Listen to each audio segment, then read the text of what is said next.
እኔ እንግዲህ ሁሉንም ነገር ቤት ያዘጋጃለሁ ብያቸዋለሁ፣ ነግሬያቸዋለሁ። አያችሁ ይሄ ይሁት በጣም ወፍራም ነው። ወፍራም ብዙ ማለት ነው። ከርቤው ብዙ ተደርጎ ይሄ ወፍራም ባይሳይ በዚህ ሙሉ ነበረ። እኔ ተጠቅሜው ነው፣ ለፊቴ ነው የምጠቀመው። እኔ በዚህ ሙሉ ለፊቴ ነው የምጠቀመው። እንደዚህ ያደርግና እንደዚህ አስቀምጬ ፊቴን ነው የምቀባበት። ሌላ ምንም የምቀባበት የለም። በዚህ ነው ፊቴን የምጠቀመው።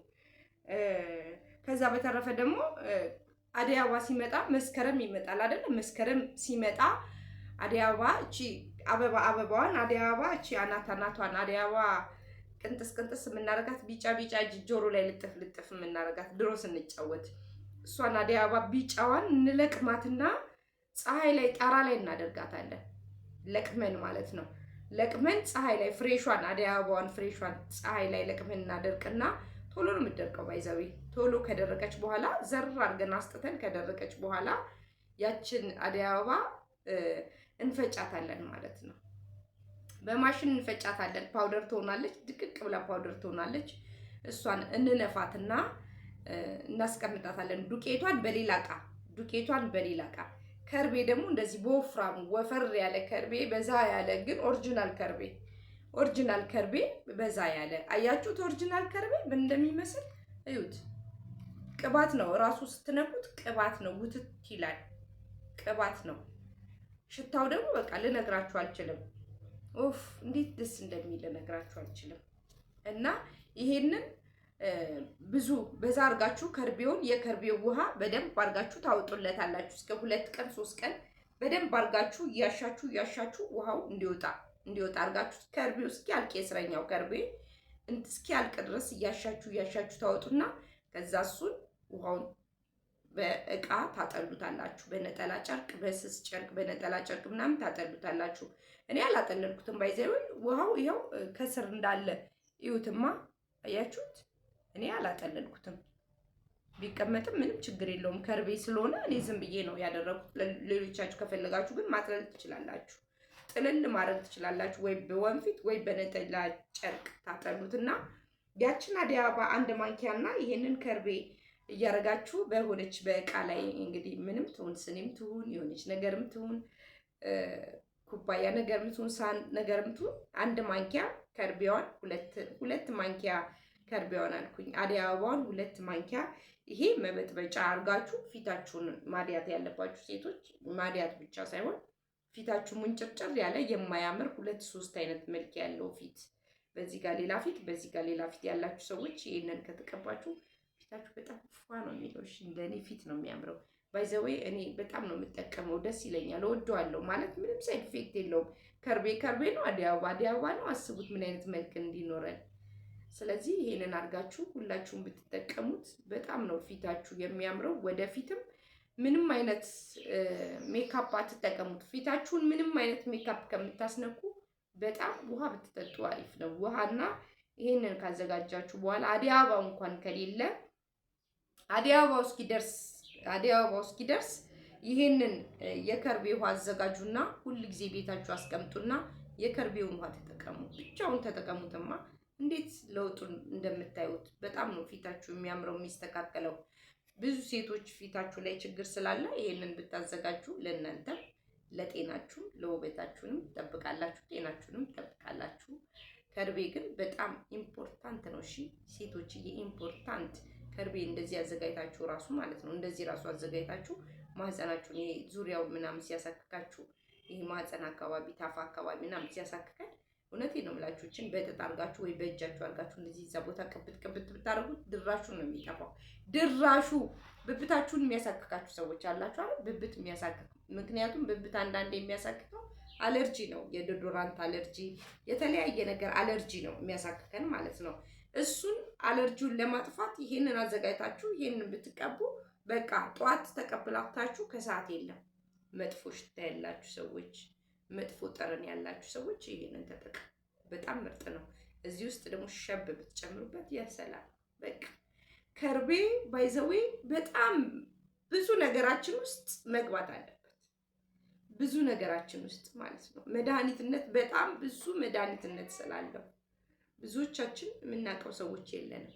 ግን መድኃኒትነቱ ከየትኛውም መድኃኒት የበለጠ ከርቤ ምርጥ መድኃኒትነት አለው እና እንደሱ አድርጋችሁ ብብታችሁ ለሚሸት፣ እግራችሁ ለሚሸት፣ የሆነ ደስ ደስ የማይል ቦታ የሚሸት ያላችሁ ሰዎች ይሄን ነገር ብትጠቀሙ ዘላለማችሁ ነው የምታመሰግኑ። ዘላለማችሁን ምንም አይነት ሽታ ምንም አይነት ነገር ስለሌለው ጤንነት ነው። እኔ ከርቤ ከቤቴ ውስጥ አላጣም። በተለይ የድሬዳዋ ከርቤ እና የሳውዲ ከርቤ እኔ ምን ብዬ ልንገራችሁ፣ በጣም ምርጥ ከርቤ ነው። ቆንጆ ነው ማለት ነው። ኦሪጂናል ነው። እዚህ እንኳን ያለው ትንሽ ተለቅሞ ለነዚህ የሚሸጥና ለነዛ የሚሸጠው ይለያያል። ይሄ ኤክስፖርት የሚደረገው ነው። በጣም አሳይቻችኋለሁ፣ ብዙ ጊዜ አሳያችኋለሁ። መቼም በጣም ቀይ ነው፣ ደም ነው የሚመስለው፣ ማር ይመስላል። ጥብቅብቅ ያለ ነው። ሲላቀቅ እንኳን በመከራ እጃችን ተቆራርጦ የሆነ ነገር ሰብሮ ቢላ ነው የሚላቀቀውና ኦሪጂናሉ ከርቤ ማለት እሱ ነው። ይሄ እንደ ጣን ፍስፍስ እየተደረገ የሚሸጠው ከርቤ እሱ ከርቤ አይደለም። አንደኛ አመጣጡም ሀገሩም ይለያያል። ሁለተኛ ደግሞ ከርቤው ድንጋይ ነገር ነው፣ ኮረት ነገር ነው። ያኛው እኮ እሳት ላይ ራሱ ስታርጉት ነው የሚለው፣ ልክ እንደ ስኳር እንደ ማር ነው የሚቀልጠው እና ሽታው ራሱ መቼም አይለቅም። መቼም ይሄኛው ውሃው በጣም ነው የሚሸተው፣ ከምላችሁ በላይ ይሸታል። ስለዚህ ያኛው ደግሞ ምን አይነት ከርቤ ነው?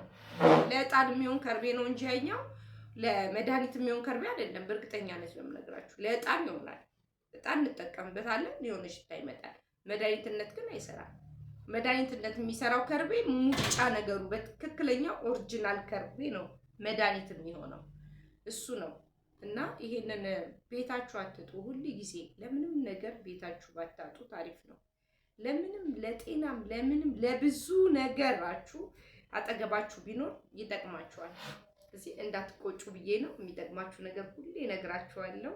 የሚያስፈልገን ቤታችን መኖር ያለበትን ነገር ኢምፖርታንት ነው ብዬ የማስበውን ነው ለእናንተ የምነግራችሁ። እኔ ቤት የማስቀምጠው እናንተ ቤት ቢኖር ብዬ የምመኘው ነገር ነው።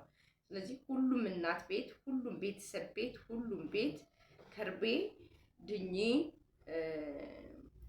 እና ቀበርቾ በቃ የአበሻ መድኃኒት ግዛዋ፣ ነጭ ሽንኩርት ምናምን ሁሉ ጊዜ መኖር አለበት። ሆዳችሁን ወደ ላይ ሲላችሁ የማስመለስ የማቅለሽለሽ ምናምን ስሜት ራሱ ሲሰማችሁ ከርቤ በጥበጥ አርጋችሁ ከርቤ ያልኩኝ ቀበርቾ በጥበጥ አርጋችሁ ቀበርቾ ብትጠጡ መድኃኒት እንደሆነ ታውቃላችሁ። ቀበርቾ ሁሉ ጊዜ ቤታችሁ እንዳታጡ። ሁሉ ጊዜ እንዴት ሰው ልጅ ያለበት ቤት ቀበርቾ ያጣል? ልጅስ ባይኖረኝ እኔስ፣ እናንተስ ራሳችሁ ቀበርቾ ሊኖራችሁ ይገባል። ስለዚህ ተጠንቀቁና ሁሉ ጊዜ ቀበርቾ ቤታችሁ ባይጠፋ አሪፍ ነው። ላለሁኝ ዩቲዩቤን ዋቻውሩን አጫውቱልኝ፣ ትንሽ አዳምጡልኝ ፕሊስ። እስካሁን ምንም ለውጥ የለውም፣ አላደገም። እኔ ግን በጣም ትልልቅ ስራ እየሰራሁ ነው። የኔ ግን እዛው ሳያድግ ትልቅ ሳይሆን እዛው ቁጭ ብሏል። ዋቻውሩን አጫውቱልኝ፣ ሰብስክራይብ አድርጉኝ። እስቲ በተለያየ ስልክ አምጡና ሰብስክራይብ አድርጉኝ፣ አሳድጉኝ። እኔ መድኃኒት እየነገርኳችሁ አይደል? እናንተም ደግሞ እኔ እንድለወጥ አድርጉኝ። በጣም ነው የማመሰግነው። በጣም ነው የምወዳችሁ። ተባረኩልኝ። ማስታወቂያ አሰሩኝ። ማስታወቂያ ያላችሁ ሰዎች ማስታወቂያ አሰሩኝ። ሁሌ ማስታወቂያ አሰሩኝ እላችኋለሁ እና ማስታወቂያ አሰሩኝ ፕሊዝ። ያው ለመስራት አይደል የመጣ ነው። ስለዚህ እናንተም ደግሞ ማስታወቂያ አሰሩኝ። እኔ ደጋግሜ ስለምላችሁ ትንሽ አዳምጡት። ደግሞ ቶሎ ስልችት አትበሉ።